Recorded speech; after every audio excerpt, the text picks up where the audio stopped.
नमस्कार, मैं हूं सत्यपाल और आप देख रहे हैं CWB हिंदी न्यूज। शक संवत 1947 विक्रम संवत 2082 आज श्रावण मास के कृष्ण पक्ष की एकादशी तिथि और दिन सोमवार है। तदनुसार अंग्रेजी तारीख 21 जुलाई सन 2025। एकादशी तिथि 21 जुलाई की सुबह 9:40 तक रहेगी। उसके बाद द्वादशी तिथि लग जाएगी। साथ ही आज सावन महीने का दूसरा सोमवार व्रत भी है। सबसे पहले आज की सुर्खियां। हरियाणा सरकार ने CET के नियम बदले। अब भर्ती में 10 गुना कैंडिडेट्स नहीं बुलाए जाएंगे। हरियाणा SSC ने पॉलिसी में 3 बदलाव और किए, बताएंगे पूरे अपडेट। हरियाणा बीजेपी में अहिरवाल क्षेत्र पर घमासान मचा। पूर्व मंत्री ने राव पिता पुत्री को घेरा, बोले विरोधियों से मिलकर लड़े, अब हवा बनाने का दावा कर रहे। करनाल में खाद को लेकर किसानों का हंगामा, बोले खेत में खड़ी धान को चाहिए खाद, नहीं मिली तो फसल हो जाएगी बर्बाद। हरियाणा सरकार ने CET ट्रैवल ऐप लॉन्च किया। घर बैठे फ्री बस यात्रा के लिए seat booking, real time update और मेडिकल सुविधाएं भी होंगी। नारनौद के 17 गांव में बाढ़ से फसलें बर्बाद। कांग्रेस विधायक ने किया दौरा, किसानों को 60,000 प्रति एकड़ मुआवजे की मांग की। NEET UG 2025 update, first round counselling आज से शुरू, 31 जुलाई को रिजल्ट। सरकारी नौकरी अपडेट, IBPS में 5,208 पदों पर भर्ती के लिए आवेदन की आज आखिरी तारीख है। 21 जुलाई तक कर सकते हैं अप्लाई।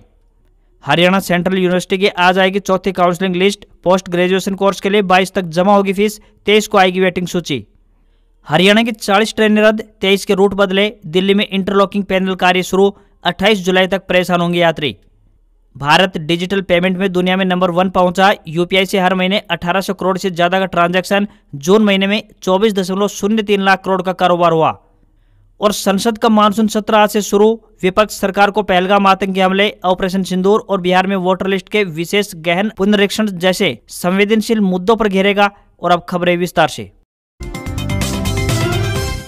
हरियाणा में मानसून की सक्रियता एक बार फिर से बढ़ गई है। यमुनानगर सहित कई जिलों में रविवार को रिमझिम बारिश हुई, जिससे कि मौसम में ठंडक आ गई। मौसम विभाग यानी IMD के मुताबिक हरियाणा के 4 जिलों में येलो अलर्ट जारी किया गया है। यहां अगले 2 से 3 दिनों में तेज बारिश और हवाओं के साथ मौसम में बदलाव रहेगा। मौसम विभाग ने सोमवार के लिए यमुनानगर, करनाल, कुरुक्षेत्र और पंचकुला में येलो अलर्ट जारी किया है। पानीपत, गुरुग्राम, सोनीपत, रोहतक, झज्जर, फरीदाबाद, महेंद्रगढ़ और रेवाड़ी सहित कुल मिलाकर 8 जिलों में बूंदाबांदी और हल्की से मध्यम बारिश के आसार जताई गई है। वहीं 21 और 22 जुलाई यानी सोमवार और मंगलवार को बारिश की तीव्रता और बढ़ सकती है, खासकर उत्तर, पूर्वी और दक्षिणी हरियाणा में। अगले कुछ दिनों में कई स्थानों पर तेज हवाएं यानी कि 40 से 50 किलोमीटर प्रति घंटे की रफ्तार से चल सकती है। लगातार बारिश के चलते स्थानीय जलभराव और निचले इलाकों में असुविधा हो सकती है। मौसम विभाग ने नागरिकों और किसानों से एहतियात बरतने की सलाह दी है। तेज बारिश के दौरान खुले में जाने से बचें, ट्रैफिक और जल जमाव को ध्यान में रखते हुए चलें। आज ओवरऑल मौसम की बात करें यानी 21 जुलाई को हरियाणा में अधिकतम बादलबाई रहेगी। तापमान लगभग 31 डिग्री सेल्सियस के आसपास रह सकता है और आर्द्रता यानी ह्यूमिडिटी भी ज्यादा रहेगी। तेज धूप की बजाय आसमान में बादल छाए रहेंगे, जिससे मौसम सुहावना रहेगा लेकिन उमस भरा रहेगा। बारिश की संभावना मुख्य रूप से 22 जुलाई की सुबह से ज्यादा है। हालांकि कुछ क्षेत्रों में हल्की फुहारें या बूंदाबांदी 21 जुलाई को महसूस की जा सकती है।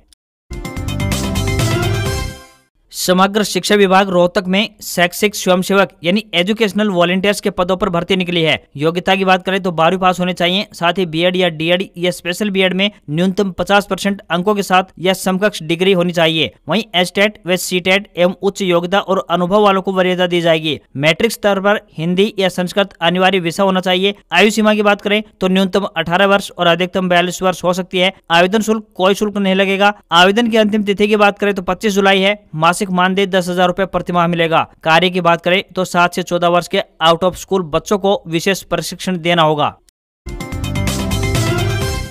हरियाणा सरकार ने उन कॉलेज छात्रों के लिए एक नई योजना शुरू की है जो अपने घर से 10 किलोमीटर या फिर उससे अधिक की दूरी पर स्थित कॉलेजों में पढ़ाई के लिए आते हैं। अब ऐसे छात्रों को मुफ्त बस पास उपलब्ध करवाया जाएगा, जिससे वे हरियाणा रोडवेज की बसों में 150 किलोमीटर तक निःशुल्क यात्रा कर सकेंगे। ये सुविधा फरीदाबाद सहित पूरे हरियाणा में सभी सरकारी और मान्यता प्राप्त कॉलेजों या शैक्षणिक संस्थानों के छात्रों को मिलेगी। बस पास हर 6 महीने यानी 6 माही के आधार पर कॉलेज प्रशासन द्वारा जारी किए जाएंगे। जो छात्र पूरी तरह से मुफ्त बस पास के पात्र नहीं है, उन्हें रियायती दर पर बस पास दिया जाएगा, ताकि किसी भी छात्र की पढ़ाई यात्रा की समस्या के चलते प्रभावित न हो सके। योजना का उद्देश्य की बात करें तो छात्रों को आर्थिक राहत देना और उनकी शिक्षा को बाधित होने से बचाना है। घर से कॉलेज की दूरी कम से कम 10 किलोमीटर होनी चाहिए। साथ ही पास मिलने के बाद हरियाणा राज्य में 150 किलोमीटर तक रोडवेज बस में फ्री सफर कर सकते हैं।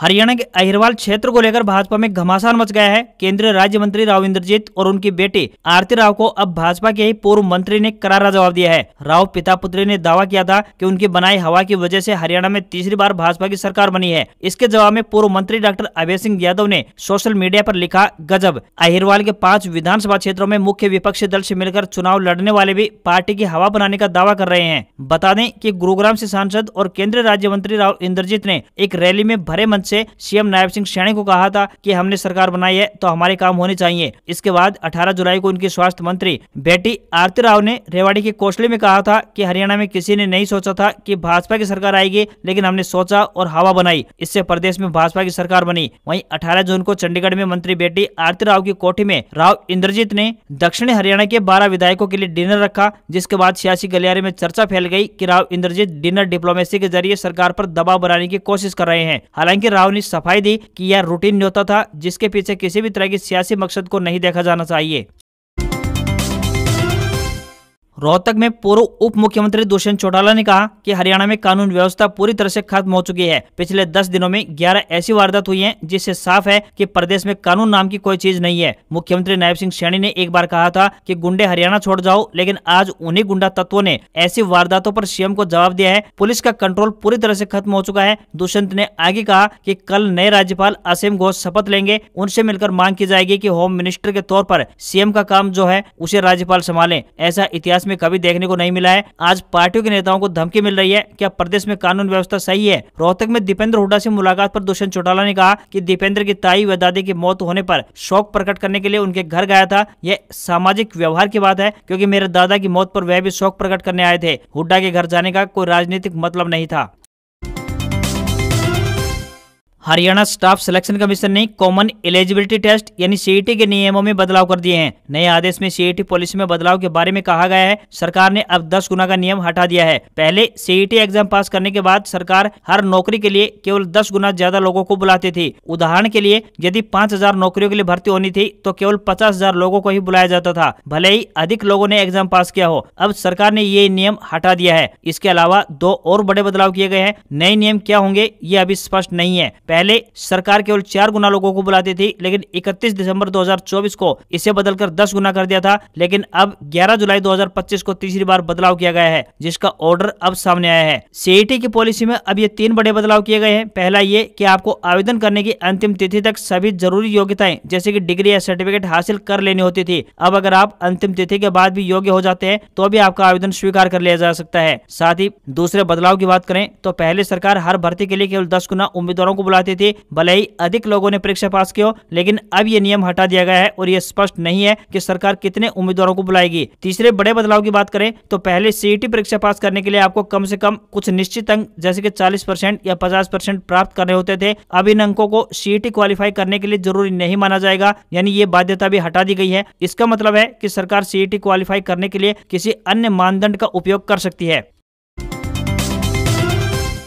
हरियाणा सरकार के नए निर्देशों के अनुसार अब सभी राशन कार्ड धारकों को अपना ई-केवाईसी यानी इलेक्ट्रॉनिक नो योर कस्टमर करवाना अनिवार्य किया गया है। यदि किसी उपभोक्ता का ई-केवाईसी पूरा नहीं है तो उसे राशन डिपो से अनाज यानी कि राशन मिलना बंद हो सकता है। बता दें कि हर लाभार्थी को ई-केवाईसी पूरा करवाना आवश्यक है। ये प्रक्रिया बायोमेट्रिक के माध्यम से डिपो पर या फिर सरकार के मेरा ई-केवाईसी मोबाइल ऐप पर घर बैठे पूरी की जा सकती है। उपभोक्ता को अपना चेहरा प्रमाणित यानी फेस ऑथेंटिकेशन करके ई-केवाईसी पूरी करनी होगी। परिवार के सभी सदस्यों का ई-केवाईसी जरूरी है। सिर्फ 1 से 2 सदस्यों का कराना पर्याप्त नहीं माना जाएगा। अगर ई-केवाईसी नहीं करवाई गई है तो ऐसे उपभोक्ताओं को डिपो से राशन मिलना बंद किया जा सकता है। राशन सप्लाई बंद होने के बाद लाभार्थी फिर से ई-केवाईसी कराकर पुनः शुरू करवा सकते हैं। सरकार ने सुप्रीम कोर्ट के आदेश के अनुपालन में ये सभी दिशा निर्देश जारी किए हैं।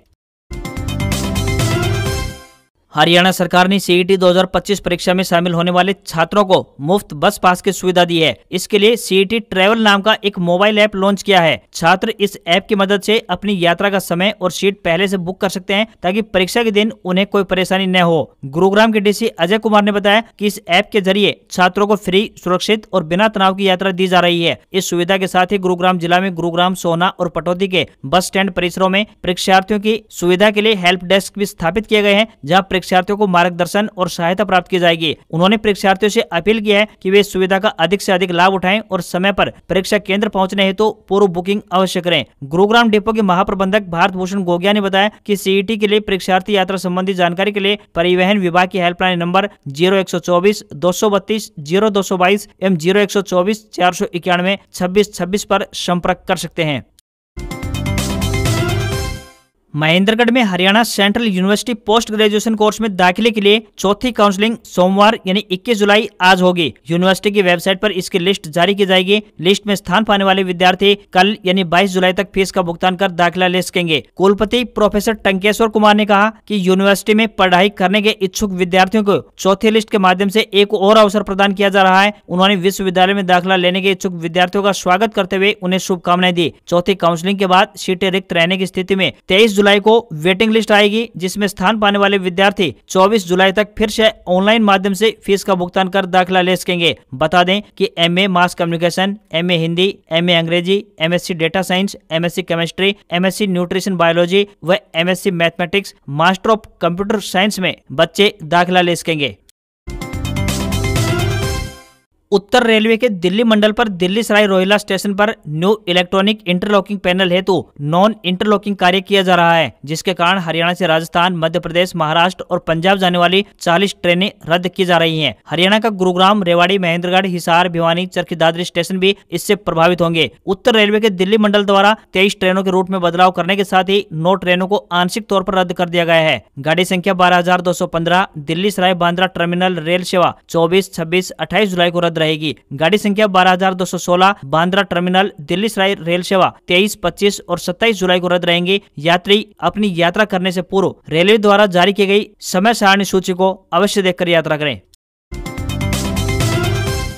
करनाल जिले में खाद की कमी को लेकर किसानों में भारी नाराजगी देखने को मिली है। इंद्री क्षेत्र के कई गांव के किसानों ने खाद को लेकर हंगामा किया। किसानों का आरोप है कि सोसाइटी में खाद की पर्याप्त मात्रा उपलब्ध होने के बावजूद भी उन्हें सिर्फ 2-2 कट्टे ही उपलब्ध किए जा रहे हैं, जबकि धान की फसल को सही समय पर खाद अगर नहीं मिला तो पूरी फसल बर्बाद हो जाएगी। किसानों ने खाद वितरण में धांधली और सिस्टम की नाकामी पर भी सवाल खड़े किए हैं। किसानों ने बताया कि वे सुबह से लाइन में लगे हैं, लेकिन उन्हें सिर्फ 2-2 कट्टे ही दिए जा रहे हैं, जबकि किसी के पास 10 एकड़ जमीन है तो किसी किसान के पास 20 एकड़ जमीन है। ऐसे में 2-2 खाद के कट्टे किसी काम के नहीं है। किसानों ने बताया कि वे कई दिनों से खाद के लिए चक्कर काट रहे हैं, लेकिन कोई सुनवाई नहीं हो रही है। किसानों ने कहा कि सोसाइटी के अंदर 800 से अधिक कट्टे खाद के मौजूद हैं, लेकिन जब कर्मचारियों से मांग करते हैं तो एक ही जवाब मिलता है कि सभी को बराबर देना है। किसानों ने सवाल उठाया कि क्या बराबर बांटने के नाम पर जरूरतमंदों को भी खाद नहीं दिए जाएंगे। धान की फसल अब पक चुकी है और अगर समय पर खाद नहीं मिला तो उत्पादन पर सीधा असर पड़ेगा। किसानों ने आरोप लगाए हैं कि कुछ लोगों ने दूसरों के आधार कार्ड इकट्ठे कर रखे हैं और वे बार बार लाइन में लगकर खाद के कट्टे ले रहे हैं। इससे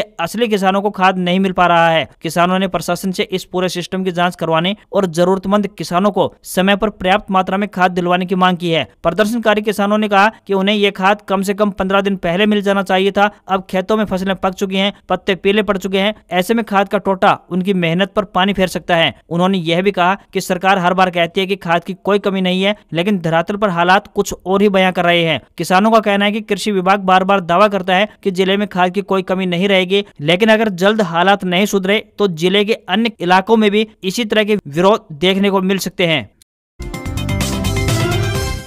आईबीपीएस की ओर से प्रोबेशनरी ऑफिसर या मैनेजमेंट ट्रेनी भर्ती के लिए आवेदन प्रक्रिया जारी है। इस भर्ती के लिए आवेदन की आखिरी तारीख आज यानी 21 जुलाई तय की गई है। उम्मीदवार ऑफिशियल वेबसाइट ibps.in पर जाकर अप्लाई कर सकते हैं। किसी भी मान्यता प्राप्त यूनिवर्सिटी से किसी भी विषय में ग्रेजुएट होने चाहिए। न्यूनतम आयु 20 साल और अधिकतम आयु 30 साल तय की गई है। रिजर्व कैटेगरी के उम्मीदवारों को ऊपरी आयु सीमा में छूट दी जाएगी। वहीं SC, ST और PWD के लिए 175 रुपए फीस तय की गई है। साथ ही अन्य के लिए 850 रुपए लगेंगे। सैलरी की बात करें तो 48,480 रुपए से लेकर 85,920 रुपए प्रति माह दी जाएगी। जरूरी डॉक्यूमेंट्स की बात करें तो ग्रेजुएशन की मार्कशीट, आधार कार्ड, जाति प्रमाण पत्र, मूल निवास प्रमाण पत्र, मोबाइल नंबर, ईमेल आईडी और फोटो पर सिग्नेचर चाहिए होंगे। उम्मीदवार वेबसाइट ibpsonline.ibps.in पर जाकर अप्लाई कर सकते हैं। भारत ने फास्ट और सिक्योर डिजिटल पेमेंट सेक्टर में दुनिया में पहला स्थान हासिल कर लिया है। इंटरनेशनल मॉनेटरी फंड यानी IMF की हालिया रिपोर्ट के अनुसार यूनिफाइड पेमेंट्स इंटरफेस यानी UPI की बदौलत भारत ने डिजिटल ट्रांजैक्शन में ये मुकाम हासिल किया है। साल 2016 में national payment corporation of India यानी NPCI द्वारा शुरू किया गया UPI आज देश में पैसे के लेन देन का सबसे आसान और पॉपुलर तरीका बन चुका है। UPI की मदद से लोग एक ही मोबाइल ऐप से अपने कई सारे बैंक अकाउंट को जोड़ सकते हैं और कुछ ही सेकंड में सुरक्षित कम लागत वाले लेन देन कर सकते हैं। NPCI के अनुसार UPI से हर महीने 1800 करोड़ से ज्यादा के ट्रांजैक्शन होते हैं। जून 2025 में UPI ने 1839 करोड़ ट्रांजैक्शन के साथ 24.03 लाख करोड़ रुपए का कारोबार किया, जो पिछले साल जून 2024 के मुकाबले 1388 करोड़ ट्रांजैक्शन की तुलना में 32% की ग्रोथ को दर्शाता है। UPI ने न केवल लेन देन को आसान बनाया है बल्कि छोटे व्यापारियों और ग्रामीण क्षेत्रों में रहने वाले लोगों को भी डिजिटल इकोनॉमी से जोड़ा है। आज भारत में 85% डिजिटल पेमेंट UPI के जरिए हो रही है, जिसमें से 49.1 करोड़ यूजर्स, 6.5 करोड़ बिजनेसमैन और 675 बैंक एक ही प्लेटफॉर्म पर जुड़े हैं। इतना ही नहीं, UPI अब ग्लोबल लेवल पर भी लगभग 50% रियल टाइम डिजिटल पेमेंट को संभाल रहा है। UPI का प्रभाव अब भारत की सीमाओं से बाहर भी दिख रहा है। यह 7 देशों संयुक्त अरब अमीरात, सिंगापुर, भूटान, नेपाल, श्रीलंका, फ्रांस और मॉरिशस में भी अवेलेबल है। फ्रांस में UPI की शुरुआत इसके यूरोप में पहले कदम का प्रतीक है, जिससे विदेश में रहने या फिर ट्रैवल करने वाले भारतीयों के लिए पेमेंट करना आसान हो गया है।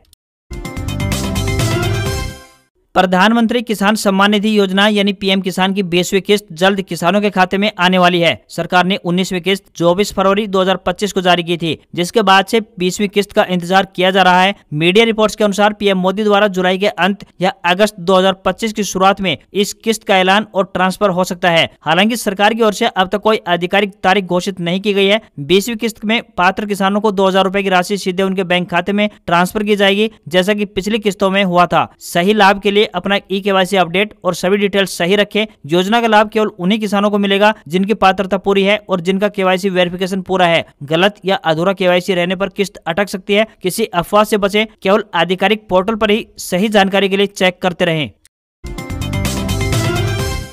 भारतीय शेयर बाजार के लिए 21 से 25 जुलाई 2025 का हफ्ता काफी उतार चढ़ाव भरा हो सकता है। वेल्थ व्यू एनालिटिक्स के डायरेक्टर हर्षुभ शाह के मुताबिक 22 से 23 जुलाई को तेज इंट्राडे मूवमेंट दिख सकता है। शॉर्ट टर्म और स्कैल्पिंग ट्रेडर्स के लिए बढ़िया मौका हो सकता है। वहीं 24 व 25 जुलाई पोजिशनल ट्रेडर्स के लिए खास है, क्योंकि बाजार में टॉप या फिर बॉटम बन सकता है। इसके अलावा भारत अमेरिका के ट्रेड डील, पहली तिमाही की कंपनियों के नतीजे से लेकर विदेशी निवेशकों की खरीद बिक्री और टेक्निकल फैक्टर्स बाजार की चाल तय करेंगे। इस हफ्ते 286 कंपनियां जून तिमाही के नतीजे घोषित करेंगे। Eicher Motors, UltraTech cement, Bajaj finance, doctor Reddy's, Infosys, Tata consumer products, national India, SBI life insurance, Cipla और कोटक महिंद्रा बैंक के नतीजे आने वाले हैं। इसके अलावा भी Paytm, Indian railway financial corporation यानी IRCTC, यूनाइटेड ब्रोकरेज, जी एंटरटेनमेंट और बजाज हाउसिंग फाइनेंस जैसी कंपनियां भी अपने नतीजे जारी करेंगी। आज खबरों में बस इतना ही। देखते रहिए आपका अपना हरियाणा का सबसे बेहतरीन news channel CWB Hindi news. नमस्कार। इसी आशा के साथ आपका दिन शुभ रहे।